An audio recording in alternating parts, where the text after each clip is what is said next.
do Pablo Marçal, como é que o senhor vai resolver essa situação, dando oportunidades para essas pessoas, de forma bem concreta mesmo? Eu acabei de falar, migração de projeto social. Eu já acabei de explicar na última pergunta, que é fazer a pessoa dar contrapartida para ela não receber aquilo sem entregar alguma energia para a sociedade. Mas isso aí vai acontecer como? Assim, o senhor vai Não tem um Bolsa Família? buscar parceria público-privada? Não precisa disso. Pode servir na escola, né? A gente tem um monte de praça onde tem aparelhos para os idosos malharem, mas a gente não tem ninguém ajudando, não tem ninguém ali preservando. Então a gente pode dividir isso para os municípios e as pessoas entregarem um dia de trabalho, ajudando a limpar a escola, ajudando a limpar logradouros públicos, ajudando a dar instrução para os mais velhos. São serviços que são públicos, hoje não tem ninguém, ou que a gente precisa de mais energia, mas a folha não consegue ser mais onerada, entendeu? Vamos para a educação. Nós sabemos que o Brasil investe bem em educação, mas nós estamos cada vez pior, talvez nos rankings mundiais de educação. Talvez isso aconteça muito por causa das ideologias que são impostas dentro do ambiente escolar. Eu gostaria de saber qual é o plano do governo, do senhor Pablo Marçal, para essa situação da educação. Como é que o senhor melhoraria a educação do país e se o senhor entraria na questão de mudar o currículo escolar, a grade de estudo atualmente? Na educação, a gente tem que entender que esse nome está errado. O ministério tinha que chamar Ministério da Escolarização. Por quê? Educação é uma situação privativa da família. Só para você ter uma noção. Educação é da família. Escolarização é do Estado. Desde quando o Estado colocou o voto como obrigatório, ele começou a entender que ele precisava de educar esse povo. E aí a educação se tornou obrigatória por causa disso. Antigamente, poucas pessoas votavam. Mulher nem votava no passado. A barbárie que era no passado. Então, quando você obriga as pessoas a votarem, você tem que investir o que investe hoje, quase 140 bilhões de reais por ano na educação. Mas vamos para as fases da educação. Talvez nenhum pré-candidato tenha falado isso até hoje. A fase número 1 é educação. É da família, 100% dela. Segunda fase, escolarização. O Estado assumiu ou a família banca no setor privado, né? Então é 80% do Estado, 20% da família. Terceiro, que é uma coisa que um monte de gente ignora, mas isso faz muito sentido para o país, que é a evangelização, independente da religião. Quem faz isso é a igreja. O Estado não pode fazer isso. E nem deve fazer isso. Então quem faz é a igreja. Então tem 6 mil religiões e quem faz isso, se a pessoa não quiser, segue a educação de casa. Não tem religião. Mas é uma fase muito boa para a pessoa crescer como cidadã. Aí se ela passa por isso, hoje não temos um sistema de empresarização em lugar nenhum. Nem escola, nem igreja, ninguém ensina a ser empresário. Nem faculdade. Você faz qualquer tipo de graduação, inclusive de administração, você vai aprender a ser um bom gerente, mas um dono de empresa não vai ser. Então o que acontece? Depois dessa fase, se a gente conseguir fazer isso, a gente vai para a fase de investimento. A gente também não aprende em lugar nenhum a ser investidor. Ainda bem que a gente está na era da internet, e nessa era da internet eu tenho um professor, o melhor professor que eu já tive até hoje, chama-se YouTube, ou Google. O que eu quero pesquisar, eu vou lá. Só que a gente sabe que a maioria das pessoas não vão fazer isso. Então a gente tem que ter uma grade curricular voltada para investimento desde pequeno, para empreendedorismo desde pequeno, para inteligência emocional desde pequeno. O que a gente faz? Quando a gente passa essa fase, quando uma pessoa não dá conta de dirimir ou de resolver seus próprios conflitos, aí ela vai para uma outra fase educacional. Isso tem que ser tratado dentro da educação. É a fase da coerção. Então, o que é coerção? É dentro do sistema policial. A pessoa ela não faz o que tem que fazer como cidadão, ela passa do limite dela legal, ela é corrigida, ela tem um embate, né, com a polícia faz a coerção. Se não tiver, aí vai para a punição. Essa punição é o sistema judiciário. Depois, vai para o sistema de exclusão, que é o sistema penitenciário, que é o outro nível educacional. Para quem nunca ouviu isso, presta atenção. Quem tiver entendendo isso pela primeira vez, eu estou vendo alguns comentários aqui, escreve PUTS. Essa é a cadeia de educação.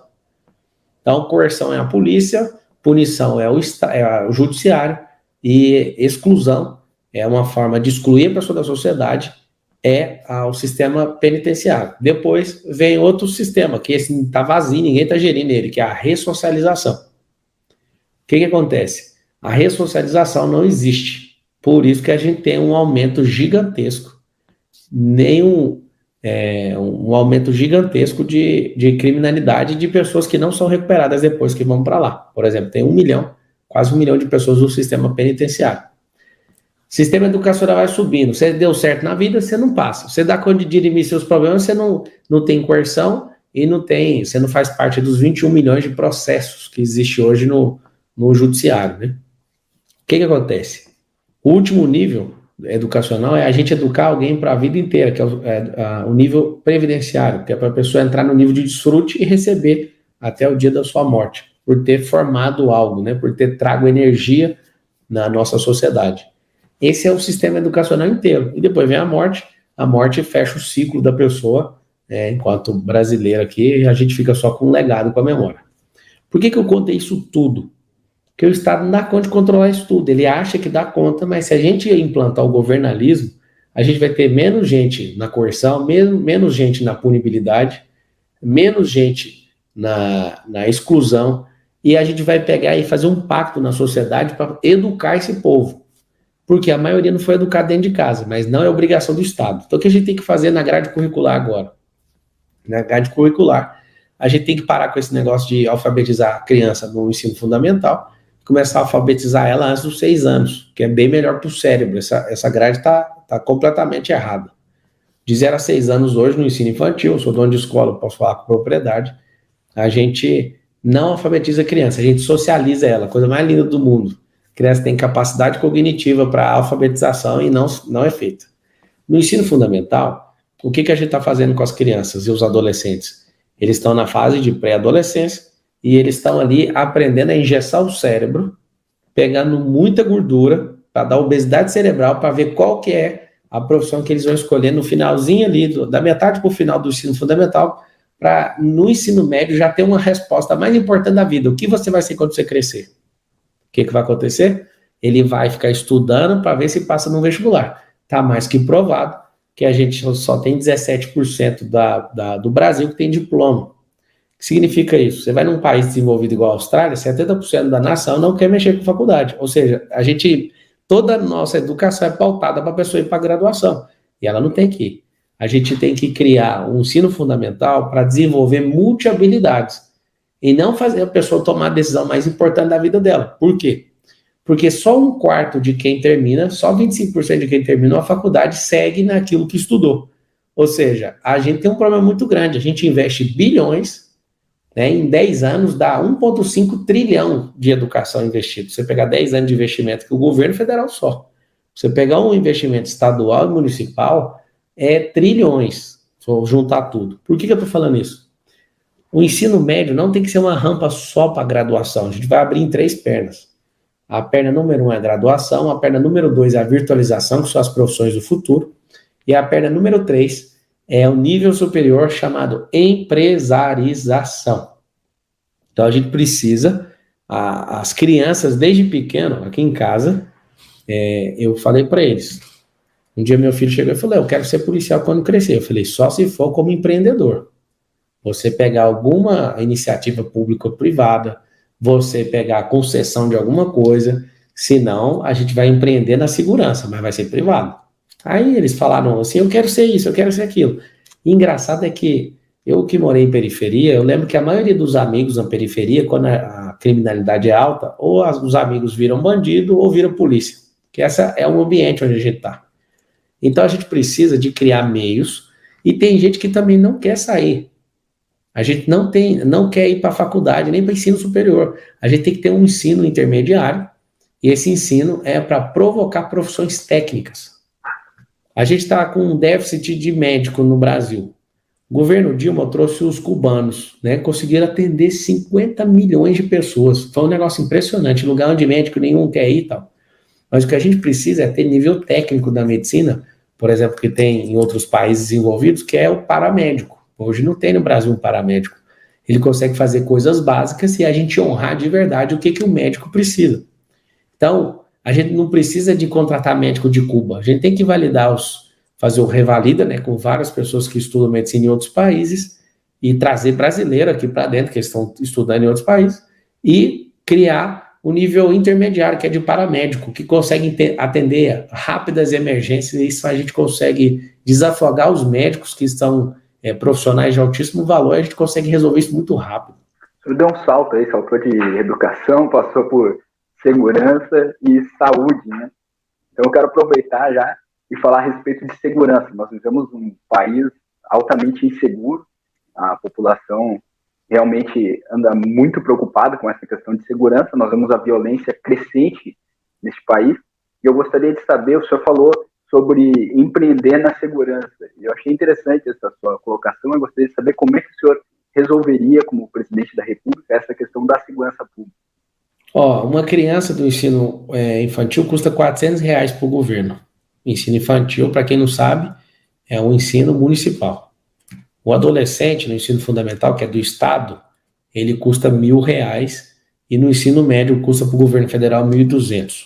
Sabe quanto que custa um cara dentro do presídio? R$1.800 cada um.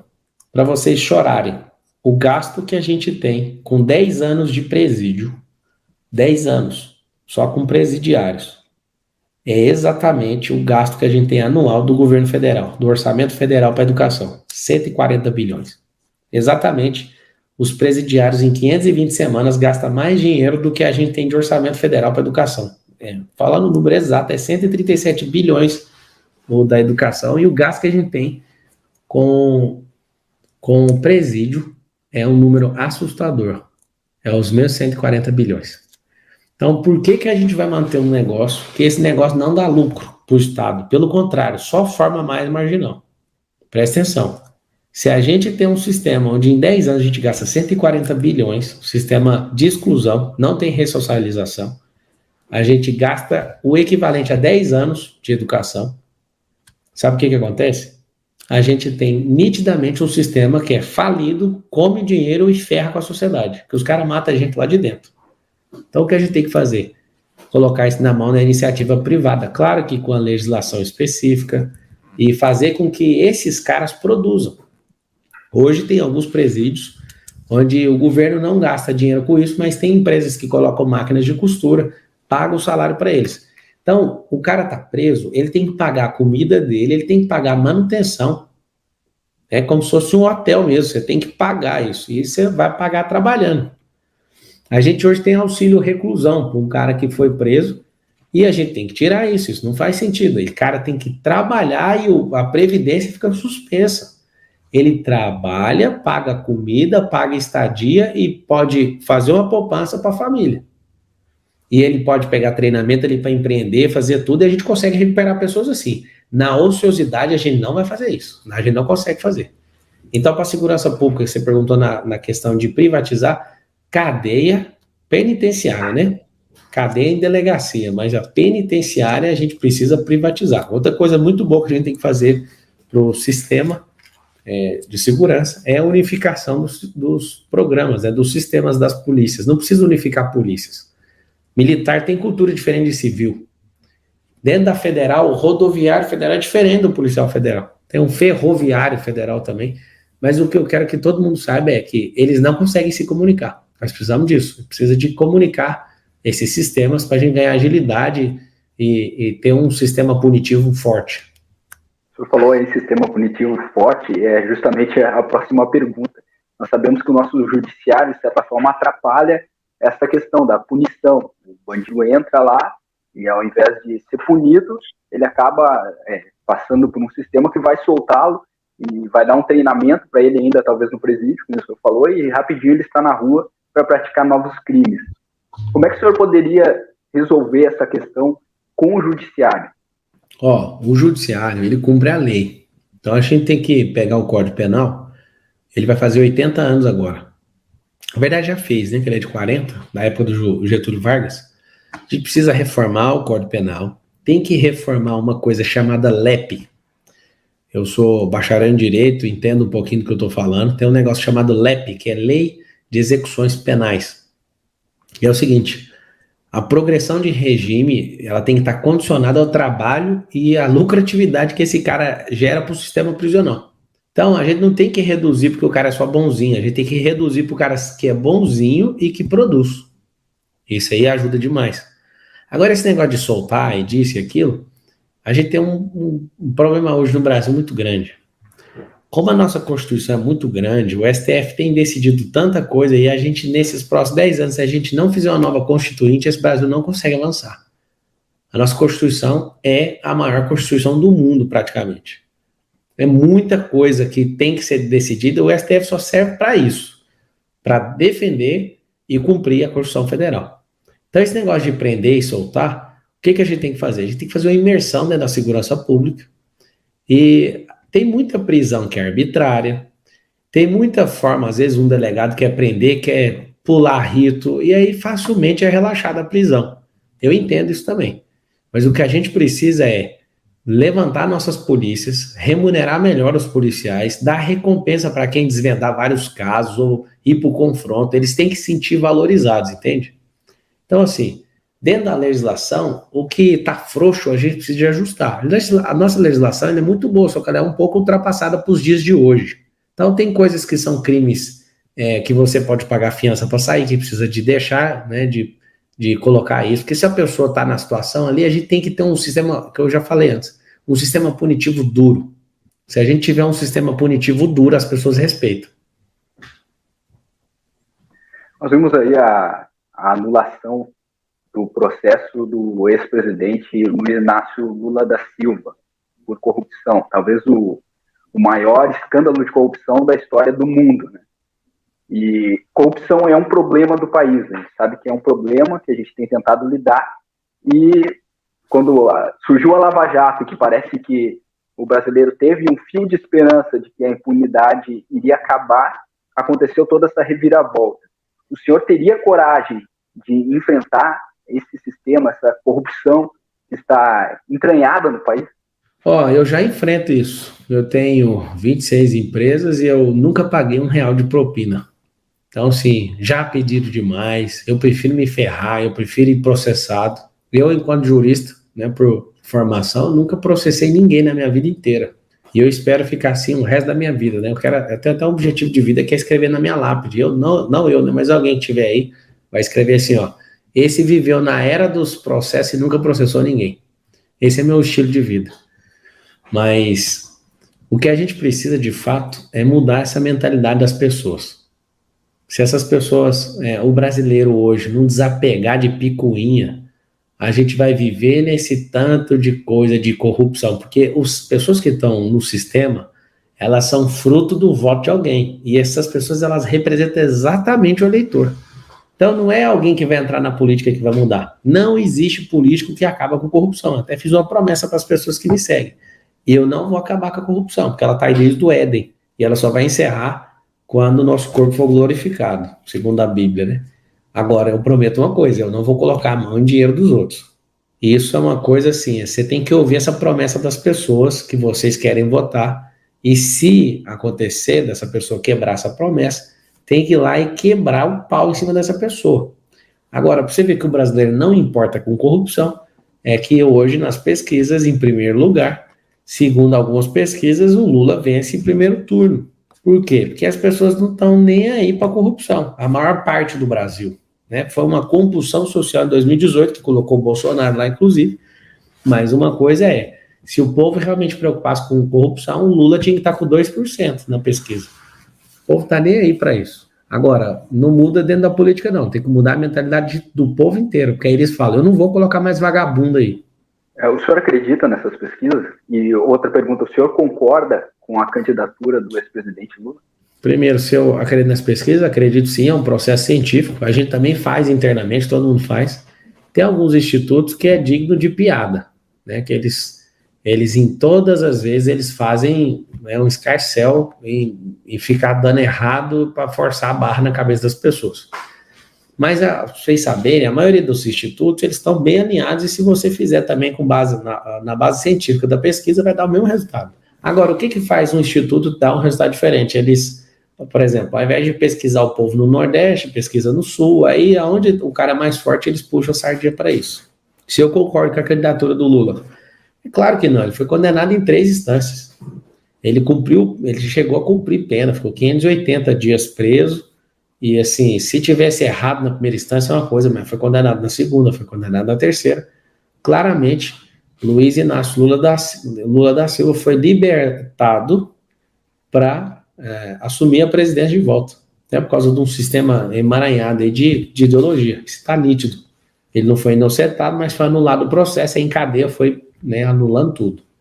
Agora, se o STF, que é a Suprema Corte, fez isso, quem sou eu para falar que ele não pode ser elegível, né? Então, ele pode ser elegível, ele está no jogo. Agora resta o brasileiro criar uma outra compulsão para não deixar esse homem sentar nessa cadeira, de forma nenhuma. O Instituto Datafolha, ele divide os votos aí do presidente Jair Bolsonaro, os votos evangélicos do presidente Jair Bolsonaro com o Lula, né? A gente sabe, eu pelo menos dentro do meio evangélico, eu sou nascido no meio protestante, e eu sei que o Lula tem uma rejeição enorme dentro do segmento evangélico. Mas o Instituto Datafolha diz que existe uma divisão de votos aí. O senhor acredita que o senhor consegue furar essas duas bolhas e reunir algum voto desse segmento que vai ser tão importante nessa eleição? Eu tenho certeza absoluta que eu vou tirar voto dos dois. Né? Por quê? Porque são votos inseguros. O que significa voto inseguro? Ninguém quer votar nos dois de verdade. Agora, de fato, existe muito evangélico, uma grande massa vota assim no Lula. É porque a nossa referência de evangélico é a referência das pessoas que vão na nossa igreja, mas a maior parte dos evangélicos vão na igreja, não tem nada, que as igrejas com o chãozão batido. As realidades das grandes cidades é uma coisa, mas em todo canto do Brasil tem uma igreja. E eu acho bonito quando alguém fala assim, olha, eu queria saber por que quando o Bolsonaro vai para a rua é cheio de gente e o do Lula não vai. É só você olhar a classe social de quem está saindo na rua. A do Lula não tem dinheiro para comprar nem um ovo, não tem dinheiro nem para pôr gasolina, não tem dinheiro para nada, eles não ficam indo atrás do Lula também não. Por quê? Porque o sindicato acabou o dinheiro também desde a reforma trabalhista. Eles não recebem mais aquele um dia de trabalho que era obrigatório, né, que era bilhões. Então não tem ninguém mais para pagar o pão com mortadela. Acabou o pão com mortadela. Então o que acontece? Ao longo da... Pode falar. Não pode concluir. Eu ia fazer outra pergunta, mas o senhor não concluiu. Pode fazer.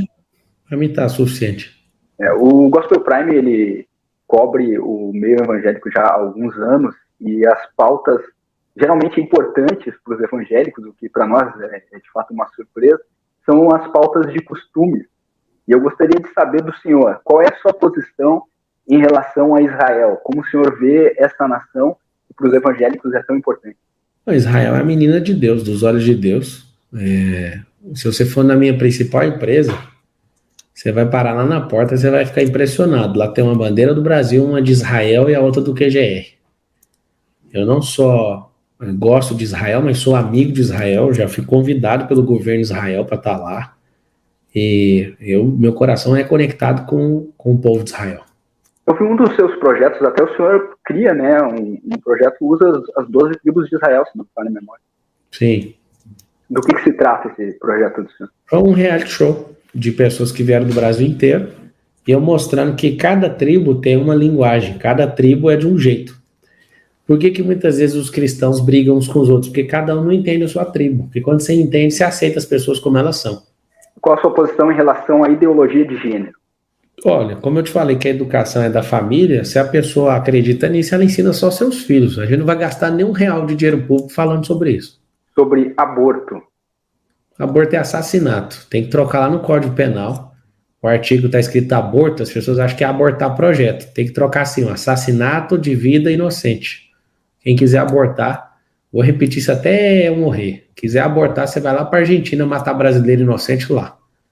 Lá é o país onde o socialismo está funcionando, você pode ir para lá. Aqui nós não vamos matar ninguém que é indefeso. Como o senhor vê a laicidade do Estado? Tem que continuar, né? Ele é, além de leigo, também é laico.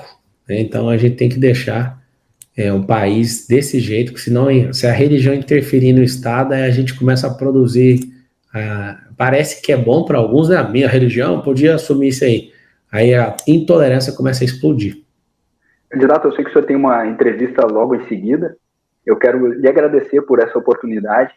Ou pré-candidato, né? Eu lhe falei que talvez eu ia lhe chamar de candidato, meio da entrevista, né? Pré-candidato, lhe agradecer por essa oportunidade. Eu espero que quando iniciar sua campanha a gente possa conversar novamente, e eu coloco o portal à disposição para divulgar suas ideias. Tá ótimo. Obrigado vocês que estão assistindo. Eu acredito realmente que o Brasil vai dar um salto.